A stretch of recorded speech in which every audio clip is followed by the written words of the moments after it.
Today I thought I'd talk about the difference between two commonly confused, well, technically it's two commonly confused particles, 는 and 가, but also pronouns, 나는, 내가, 저는, 제가. So I thought, yeah, it'd be a good time to talk about this. I don't know what order I'm going to post it in, but I did just finish filming the 가다 versus 오다 video. And like I was saying in that video, I want to make more this versus that type of lessons because I feel like I don't see that much of this type of lesson on YouTube. It's mainly just about grammar lessons. So yeah, let's get into it then. So 내가 puts focus on the actual subject, 나, while 나는 puts focus on what comes after 나, the rest of the sentence. So the 가, when the 가 is on a pronoun, that's putting the focus on them, the pronoun. But when 는 is on a pronoun, it puts focus on everything else, the rest of the sentence. So, and another thing, I've seen a couple people make mistakes with this. Although 내가, it doesn't look like it originates from 나, I, it does. So you couldn't just say 나가, you can't say 나가 or 내는. They have to stay in their forms, 나는 and 내가. Anyways, I prepared a lot of examples for us to look through today. So let's get into it. 나는 한국어를 배웠어. 나는 한국어를 배웠어. I learned Hangul. So like we said, the focus is on everything else. It's on the fact that I learned Hangul. That's where the emphasis goes in this case. But let's look at this dialogue as well. 누가 한국어를 배웠어요? 누가 한국어를 배웠어요? Who learned Hangul? 내가 했어. I did. Focus is on I. The fact that I am the one who did it. So if we compare this one, 내가 했어 versus 나는 한국어를 배웠어. Let's put it in context. So for the first one, let's say I'm talking to my best friend. They know I have an interest in Korean. Maybe they're Korean. I have an interest in Korean language. So then I'm like, 나는 한국어를 배웠어. And kind of like very happy and excited. I learned Hangul finally. So the emphasis is on the fact that I learned the Hangul, right? We know I did it, but the fact is on I learned it, right? Now the second one, let's say the teacher, a Korean teacher, maybe it's a very beginner level, and we're supposed to learn Hangul using the homework or something. So they come in and they say, 누가 한국어를 배웠어요? 누가 한국어를 배웠어요?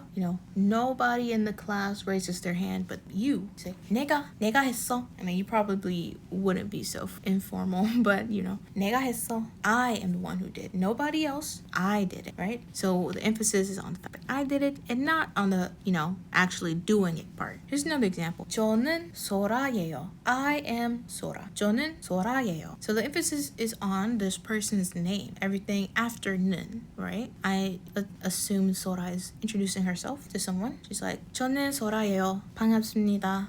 Nice to meet you. We're introducing for the first time. Now this next one, 제가 소라예요. I am Sora. Emphasis is on 저, I. So let's put it into a context. Somebody asks Sora's name. You just say, 이름이 뭐예요? 이름이 뭐예요? Then she'll reply with the first sentence. 저는 소라예요, right? But if, let's say, she orders something, a delivery, so that person comes in the room and asks, 소라 씨가 누구세요? Who's Sora? I'm looking for Sora. Then she can reply, 제가 소라예요. I'm Sora. Nobody else. I'm Sora. Emphasizing that she, out of maybe a group of people, a room full of people, she is Sora, right? That one's not too hard to understand. So let's also take a second to remember formality levels. Na is usually regarded as informal, and jo is usually regarded as formal or casual. Although Korean people do tend to mix them, they tend to put something like na는 with an ending like the yo, casual ending, right? So that's not too crazy. Just keep in mind that, 나는 and 내가 are more informal feeling, and 저는 and 제가 are a little bit more casual or formal feeling.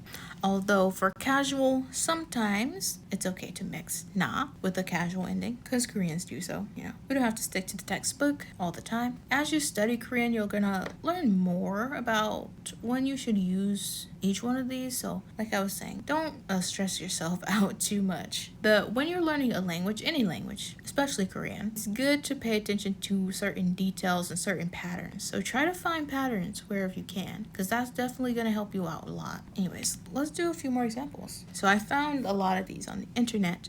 When I'm doing this versus that post, I do try to really research it. So I there's usually a bunch of different opinions that are so, drastic from each other, which is why it's hard for people learning Korean, because they're like, okay, well, on Reddit, they said this, but then on High Native, whatever it's called, they said this, but then Google told me that, and now this person lesson is saying something different. So that's why I try to put it all together into as cohesive an explanation as I can from all the drastically different opinions. And I found a couple examples during that I thought might be good. So we're gonna put it into a context again. We're in a room with our friends. We're playing some video games. They were playing Mario Kart or something, or a game where we have to, or Among Us. We're playing Among Us because they have different character colors. So we're all choosing our colors. So I might say to my friends, "Ooh, 나는 초록색 할 거야." No, I'm gonna be green. So the emphasis is on 초록색. Right? 초록색 할 거야. It's on the fact that I will be green. I don't know about you, but as for me, I'm going to be green. So yeah, your friends could also choose to be green, but it's saying I want green. I don't care if you also want to be green, but I want green. Now, if you said something different, 내가 초록색 할 거야. So the emphasis on I, right? 내가 초록색 할 거야.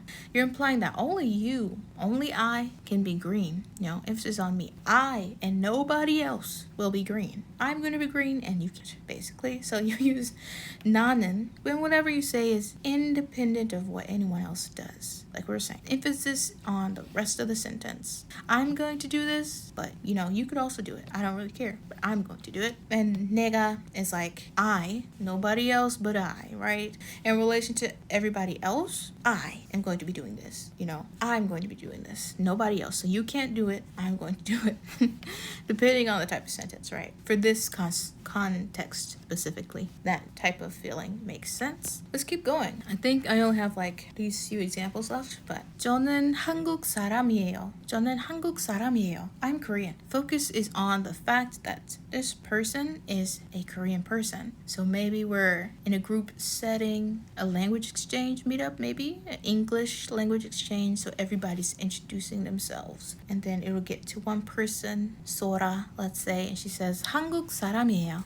I'm Korean. Focus is on I'm Korean. Then they go to the next person and maybe they say, oh, I'm American. Then the next person says, I'm from Spain. I'm Spanish, Yes. And so the next one, 제가 한국 사람이에요. I'm the one that's Korean. Nobody else in here is Korean. I am. Right? Focus is on I. So let's say there was the teacher or whoever is leading this language exchange event. They're like, are there any Korean people here? And then, you're the only one, so you say, 제가 한국 사람이에요. I'm Korean. Maybe nobody else, right?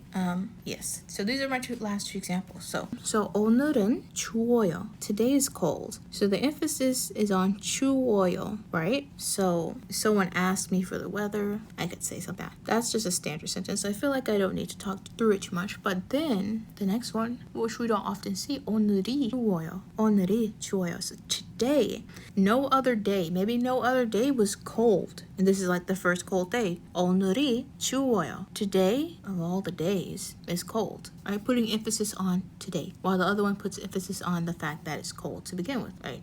I hope this helped out at least a little bit, because I know it can be confusing. And if you're leaving this lesson and you still feel confused and you don't feel any better off, I'm sorry. But I can tell you this, do not stress yourself too much about 는 and ga and, 나는 내가. Don't stress yourself out too much about this, because especially you're a beginner. It's crazy that things like 는 and ga are beginner concepts, because it actually takes so much exposure to Korean to even start to feel confident with it, So you're gonna feel like you don't know what you're doing for a long time, and that's okay. Like I was saying before, pay attention to patterns, right? So when you see 제가 pop up or 내가 pop up, take a note of it, a mental note. Say, what's happening in this scenario? What's happening in this context? Who are they talking to? Why did they use it? Even if you can't get a straight answer, just thinking, what could be the reason that they used it? That'll really help you out as you go. Anyways, 오늘 수업이 여기까지예요. 그럼 leave a like on your way out if you haven't already. I really appreciate it. Leave a comment if I actually did help you start to recognize the difference between these concepts. And I'm going to continue to make this. If you want, I have also linked below a lesson with this. You know, it has everything written out already. It's basically the same thing that you see on the screen. It's going to have everything written out for you in a blog form, so you could easily copy and paste it. If you like do digital note taking, you can easily copy and paste it. Or if you want to like just have it all written out for you so you can write it down in your own notes or something like that, or just to easily pull it up and not have to watch through the whole video, you can do that if you're just looking for a specific part. Yes, so that's all for today. I hope I'm gonna keep making videos. It's fun. I do wish I could make it look all pretty and, you know, nice like I like to do with a lot of content that I make, but I think I need to start by making it ugly and slowly over time. Once, you know, hopefully a lot of people start to watch these videos, then I can maybe invest or at least be okay with spending more time making the videos look pretty and nice and fleshed out. I think this is fine though. It doesn't have to be super fancy. Anyways, I'm rambling enough. I will see you in the next lesson. Oh, also, if you're still watching, leave a comment what other things you'd like to see me do a lesson on, especially if it's two concepts or two words that confuse you. Leave that below for me and I'll check it out.